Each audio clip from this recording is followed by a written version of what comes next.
Le projet, c'est le projet Cher Moi. Donc, c'est un projet qui est porté par la Maison des Adolescents à Dieppe, qui nous ont sollicité l'année dernière pour écrire une lettre à l'ado que j'ai été ou d'écrire une lettre à l'adulte que je serai. Donc, se remémorer un passage de notre adolescence. Alors, moi, pour ma part, elle dit que il y a eu des hauts, il y a eu des bas.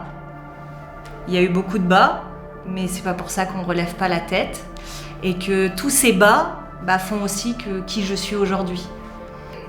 Ça m'a permis de travailler sur moi, sur des choses que je pense que je n'avais pas encore réussi à assimiler depuis plusieurs années. Et du coup, ça m'a fait travailler.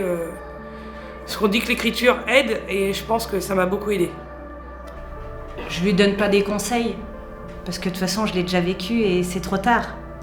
Mais je la rassure en lui disant que quoi qu'il arrive, ça ira. Ça a permis aussi, je pense, aux ados de se rendre compte qu'on peut devenir des super adultes. Parce que des fois, on n'a pas une enfance facile, mais on devient quand même des gens bien. Il y a eu une restitution pendant la nuit de la lecture à la DSN. On a lu une partie de notre texte devant tout le monde. C'était très impressionnant, mais ça s'est fait quand même. Le livre, il est super, il est magnifique en plus. Et je trouve que c'est super de voir que ça aboutit à quelque chose, que c'est pas dans le vide. Cette aventure, elle était riche, émouvante. Émouvante parce qu'on s'est beaucoup livré. En plus, là, on était un petit groupe, nous, on n'était que 3, donc c'était intense. Et puis, ça a permis de faire plein de choses. Parce que moi, j'ai fait l'écriture. J'ai fait l'audio, puisqu'en fait, sur le livre, il y a un QR code où vous pouvez aller, il y a une plateforme audio. Un choix aussi de la Maison Jacques Prévert d'avoir accompagné sur place à la Maison des Ados les mamans pour voir des fois le recueil ou pas, mais de savoir comment ça s'est passé sur cet atelier-là. Et puis, l'idée, c'est de les accompagner aussi de A à Z dans ce projet.